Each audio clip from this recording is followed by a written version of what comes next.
No devil law, no devil law, no devil law. Rasta man still stand. Yeah, you know, I Rasta man still stand.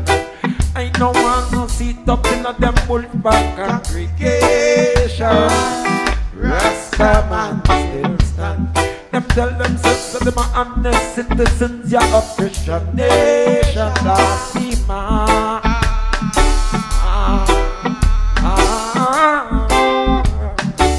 Yeah.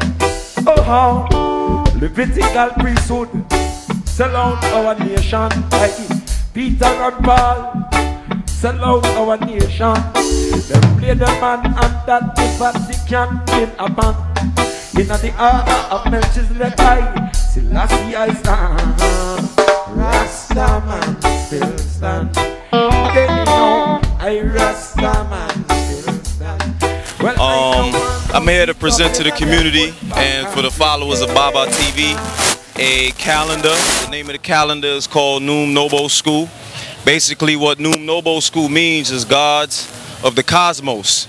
Basically, in the northern hemisphere, this calendar is basically from the only for the northern hemisphere, because when we're in the southern hemisphere, we see a different set of constellations that basically come from the Libra cycle going all the way around. This particular calendar starts from the Aries cycle and goes all the way around. The reason why this calendar was constructed was because as I was studying the different constellations, I noticed that the zodiac that we were currently going by was a pseudoscientific science, meaning that it didn't have any basis behind it, and scientists basically, you know, confirmed that these constellations had no type of factual evidence to back them. So in understanding that, I had to go into the research. And one of the things that I researched, I found out that the Dendera was created by the Caucasian race. Now, of course, you know, I explained this on Sixth Dynasty yesterday, that the got the zodiac, or basically the Dendera, that was constructed in Africa was a result of the Ptolemaic and the Alexander the Greek regime going into Africa and basically taking over Africa and replacing many of the things that we had there. Now, one of the main things that we understood that it was done by Caucasians was the way how they sculpted the Dendera into the ceiling. The way how they sculpted the Dendera into the ceiling, they use a method called bas relief. If you look into what relief is basically the way how people sculpt things into carvings and things like that. The Indians would use something called high relief. High relief is when you carve things out of stone that comes out. It's like a 3D image. And bas relief is basically or low relief is when the carvings come out just a little bit, but when you look to the side of it, you can't recognize it. You'll have to paint it in order for people to recognize it. So what the Caucasians did was use a particular carving technique called bas relief. Now, what our ancient ancestors used to use was a technique called the sunken relief. The sunken relief meant that they carved into the stone. You know, and if you're at your computer and you're doing a little bit of research, just look into what sunken relief is, look into what bas relief is, and then you'll understand exactly what I'm talking about. So, as a result, the zodiac is definitely a Caucasian creation. Now,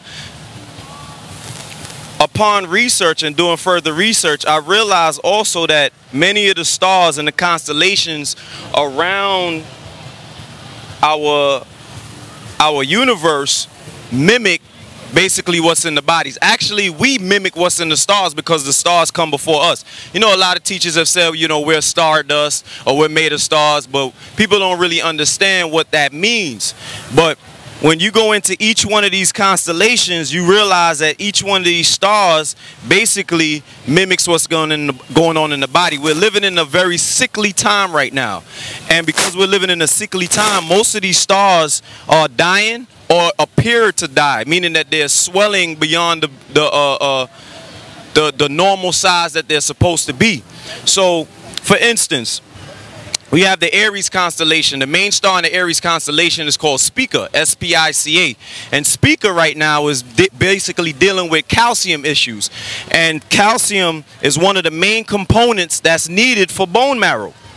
You understand what I'm saying? So these stars mimic exactly what's going on in the body. The Capricorn constellation mimics what's going on in the bladder. Actually, the Capricorn lives in a part of the universe which is the most watery part of the universe. As I was doing research on the stomach, there's a part of the universe that's called the Great Rift. The Great Rift is basically like the food of the universe. So the food is going into the stomach and going through another constellation called, I believe it's the Cygnus. The Cygnus represents the neck. And if you do any etymology on the names of the stars, you'll see it represents the mouth. It's also representing of the throat or the esophagus that leads down into the stomach and through this area called the Great Rift. So many of these stars represent exactly what's going on inside of the body. What's very interesting as well is that from the bone marrow going all the way around is the same exact way that a baby gestates in the womb. The baby gets its bone marrow first when it's first conceived, and as it's going through its processes, it basically gets its skeleton, then its flesh, then its lungs, its heart, its brain, all the way around until you get to the what? The last part is the genitals. That's the last thing to fully develop in a baby. That's why they tell you can't see the baby's gender until around 4.5, 5 months. So this calendar is just letting us know that the universes are acting the same way that our bodies are acting. So as above, so below was just not something to be said in ancient Egypt, because they understood that what was in the stars was also inside of our bodies. And this is a very, very important thing moving forward. One thing that we don't see on here is the jet pillar, which represents the spine. That's when the next calendar that I create, you'll see the jet pillar going down the middle of this calendar. Reason being is because our ancestors understood that the jet pillar represented the cervical articular pillar, which is right in the back of the neck.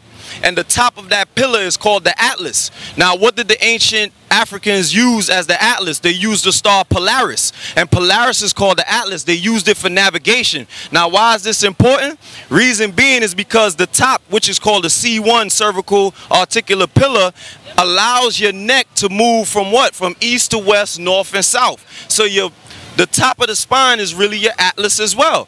The second star is called the Axis, which sits upon it, and then there's a bone that protrudes up is called the Dems, and that basically allows you to navigate even further. You go to the right, or you go to the left, up, down, or whatever the case may be.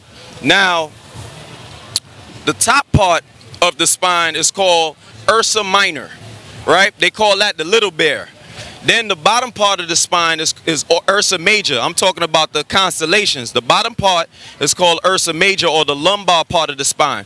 Now, why would they call these two constellations the Little Bear and the Great Bear? Reason being is because the English language is a very confusing language. So we know that the spine does what? It bears the weight of the body. So this is why they switched the word around. Instead of the little bear and the big bear, they call it the one that bears the weight of the body. So it's not a little bear. This one is the little bear because it bears a little bit of the weight, and the big bear is at the bottom of the spine. That's why when you lift any heavy object, what's the first part of the body to hurt? The lower part of the back. That's the big bear, because it basically takes on the burden of all the bear that you're lifting up. So we understood that they'd use a lot of these words to trick us and turn around a lot of what we already knew. And when you confuse a people like us like that, it's going to take us away from what it is that we already knew back then. But my job is to basically bring us back to what we already knew. So now if you look a little closely, I know would you be able to zoom in, Baba? These little balls right here, these little balls that you see here that are black and white, Basically, that represents basically the day. And the ancient Egyptians understood that the daytime was called Akhet and the nighttime was called the Duat. All right, so it was the Akhet being sunlight and the Duat being the shadow hour. Basically, those were two completely different cycles. Now, it was combined into one day, which meant another cycle. But we understood that when the sun was up was a completely different cycle from when the sun is down. Basically, yeah, so the ancient ancestors understood that there were two different cycles within one day, which was the Akhet and the Duat. Now, the Caucasian had to flip that around and give us something called AM and PM. Now, I don't remember exactly what the full name for AM and PM is, but AM and PM is not a good depiction of what the day should represent. What the day should represent should be when the sun is up, because there's different energies that take place when the sun is up, and there's different energies that take place when the sun is down or the moon is out. So we need to understand that our cycles need to run concurrent with nature, because nature is what everybody should be going by. And since we're on the topic of nature, we have to understand that the new year is not the real new year that we go by, because everything is cold, dead, there's no leaves on the trees, all the animals are hibernating and sleeping, but we call that the new year. Why is that? Because the Caucasian has to go against everything that the African has presented. So the natural way of knowing when New Year is around is when the plants are starting to grow leaves again, when the animals are now coming out again, when they're starting to mate with each other. And I'm sorry? Huh? Yeah, gotta take a picture. Yeah, so we have to understand that the new year is really where the spring season is starting, where flowers are starting to bloom again, where things are starting to renew and basically get into position of gestation and things of that nature. So our new year really starts in March 20th or March 21st, around the time that the vernal equinox kicks into effect. Now, most of the holidays that I have around here is in direct opposition to what we follow today. Like, for instance, I give you a holiday like Thanksgiving. Thanksgiving is a day of stealing.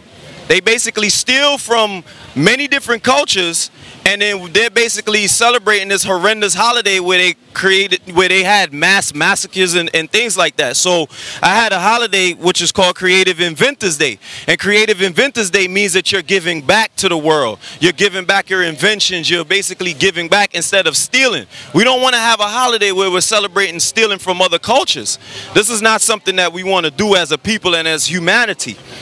Now, one of the other holidays we have on here is Malcolm X's birthday.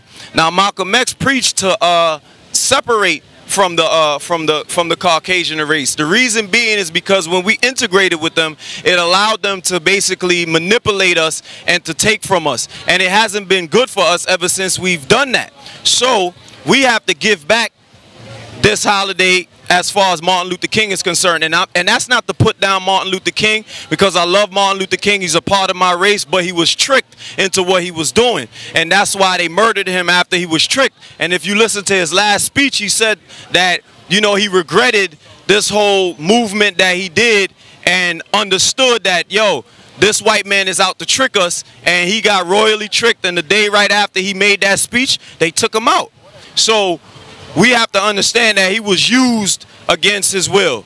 And Malcolm X was one of those people that wasn't used against his will. He was very strong in his opinions about what black people should do and how we should separate from the white man.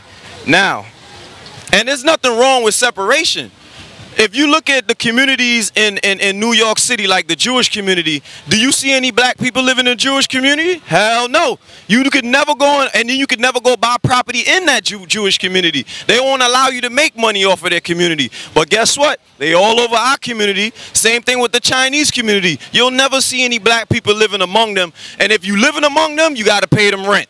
You got to pay them a insurmountable amount of rent. So we have to get back into basically adopting our culture again and getting back into understanding that we need to create an economic system in which our money can fluctuate for each other. Now, I love what's going on around here because we're spending money on all of these businesses, and those are black businesses. All these businesses are black businesses, and I love the fact that we're spending the money amongst us. But we need to do it on a global scale now. This is just a small scale, but we need to do it on a global scale. And one of the main things we need to do is adopt our own calendar, because a calendar is a very powerful economical tool.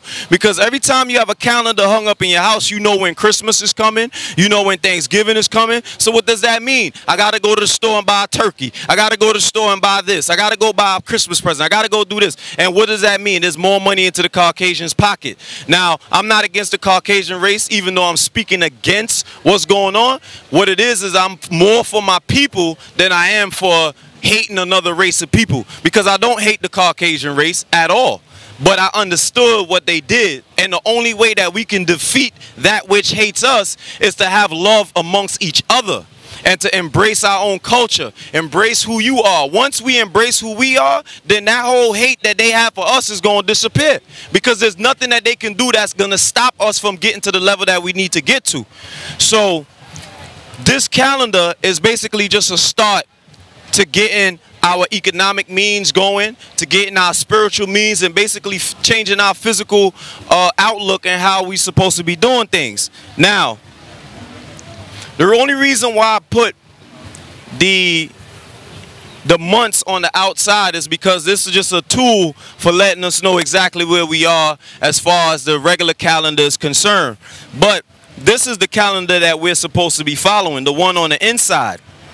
The one on the inside is the one that we're supposed to be following. Each one of these weeks is divided into 9 days. The reason why it's divided into 9 days is because we understand that each day of the week represents a planet in the solar system, sun, or one of the orbs in our solar system. Sunday is the sun, Monday is the moon, Tuesday is basically Mars, and so on and so forth. Saturday is Saturn. So we want to be able to now give the planets their due honor. Like, for instance, Earth doesn't even have a day in the week. We get Earth in like April. There's one day for Earth Day. Like, that's just ridiculous to me. We're supposed to be respecting Earth every single day, but at least give Earth one day out of the week. How do you give reference to each one of the planets and orbs and not give reference to the planet that you live on? That doesn't make any sense to me. So we need to make sure that Earth has a day each day of the week where we respect Earth, where we understand and we study Earth, and how can we replenish Earth and keep Earth healthy and vibrant again. Because as we see it today, Earth is being drilled with oil and things like that. This is why the planet is wobbling. The planet is an organism just like me and you are organisms. You understand what I'm saying? I'm an organism. If you drain the blood from me, I'm going to start to shake myself, because you're going to go into a shock.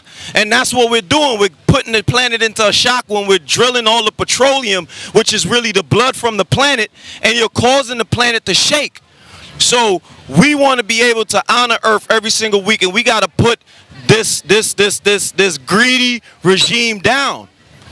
And it's not just the Caucasian race. You got also Arabs that come into our community and ravage our communities. And they friend us up and things like that. But they don't ever put any money back into the community. Do you ever see the Arab come in there and say, you know what, I'm going to put to your black schools? They don't do that. And that's not to say I hate the Arabian culture or race. That's just to prove that black people don't know the kind of spell that they're under. We're spending money on the Chinese food. We're spending money in the Arab stores. We're spending money in all these different cultures. The Jews own everything, and we're spending money everywhere, but they're never going to put back into who you are, bettering your schools. They're not going to give you a Whole Foods in your neighborhoods if you're next to the projects. They're not going to do any of those things. So we have to get back into understanding who we are and what our culture is. So back to the days of the week. 9 days out the week. That means 8 planets and 1 sun. Pluto is not a planet. That's a fact. Pluto is not a planet. It's basically a figment of somebody's imaginations. Do the research. So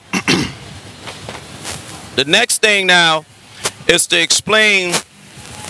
I'm just going to give some references, basically, of some of these solar systems, like I did earlier. Like, the Liver constellation has a main star called Zebin Shimali. Zebin Shimali, as scientists looked at it through a microscope, is basically a white star covered in green mist. Now, why is this star a white star covered in green mist? That's because the Liver constellation represents what's in the body, which is the liver. Now the liver creates a green substance called bile. Bile basically removes waste from the body, and it basically replaces it with oxygen, high rich oxygen. So what is the star Zeb and Shamali doing? The star Zeb and Shamali is basically cleaning its part of the universe and giving it back oxygen, because oxygen is what? The breath of life. When you go into the Bible and things like that, I don't believe in the Bible, by the way, but when you go into the Bible and the Bible talks about the breath of life, the breath of life is just simply oxygen. If you wipe this planet of oxygen, nobody lives. So the breath of life is oxygen. So we have to understand that we have to keep the plants green and growing. We got to keep it green and growing, because the plant does what? It's basically the reflection of us. So as we give the plant carbon dioxide, it gives us oxygen, and it keeps that cycle of life going. So the more plants we keep on the planet will be the more oxygen that we get. But back to this star. So this star is basically mimicking what's going on in the body with the liver. So we have to understand that these constellations are what's already inside of us. Now there's many different much more science that goes with this. You know, hopefully Baba will help invite me, you know, again. So because I don't have my notes on me, I just went off the top about basically, you know, just a basic information about it. But this thing goes deeper. I'm telling you, it goes deeper. Like, you know, even the kidneys, I don't remember the star, but kidneys do what? They swell, and they basically contract and contrast. The stars in this, they basically contract and contrast, and they call those stars the ellipsoid, meaning that they spin so fast, and stars are plasma. So that means they're able to shape themselves. They basically compress, and then they expand. Compress, expand, compress, expand. So stars are amazing things. If you go into the study of stars, which is what's it called? Astrophysics, then you would find some amazing things. But definitely this zodiac is pseudoscientific, but this right here, far from pseudoscientific. Do the research like I've done the research, and you guys will see that this is just a very small start into getting the revolution kicked off. And I want to thank Baba, and I want to thank Baba TV. I want to thank Sarnetta as well, because Sarnetta allowed me to get on his platform. I want to thank Six Dynasty. I want to thank Noone, Noobo, that's my kin. My culture is called Noone. Hold on, my culture is called Noone, and this is our symbol. This symbol is called the Nahus. This N represents Nupu. This Z represents Zupu, basically positive over negative. This coil at the bottom represents the kinky hair that we have on our heads. I have kinky hair, as you can see right here. All my hair is kinky hair, you know, and basically we're the only people with kinky hair on the planet. And we have a different origin than any other race on the planet. See, the Caucasian knows that he comes from different forms of anthropoid monkeys, basically tailless monkeys. And if you go into the taxonomy of where these tailless monkeys come from, they're all called great apes. But we, as the African race, do not come from great apes. We come from pygmies that resided in Africa. Now, you can go do the research and you can find out, you know, more about that information. Now, I also want to give thanks to Afro-Unu. Afro-Unu was the man that brought forth the science known as Noone, spelled N-O-O-N-E. And the science of Noone is the science of mental resurrection for black people and all peoples in the world. So if you want to get a chance to get the books that I read from, the name of the books is called The Introduction to the Nature of Nature. They're written by Afro-Unu. You can email me at noponoone@gmail.com. That's NOPONOONE@gmail.com. If anybody else I want to thank the sun. I want to thank the earth. You know, they got to be given praise. I want to thank my mother and father for creating me as well. Those are the gods that created me and allowed me to come forth to this planet to bring this information forward. Anybody else to thank? You know, if I missed anyone, I'm sorry. I'll thank you on the next time I do another interview. And I want to say true peace to everybody in the world. And I love everybody. I love everybody. But the truth has to come out. The facts have to come out. You know, and once you accept truth, then you can break all spells and break all chains of oppression. So thank you, Baba. Thank you, Baba TV. and true peace.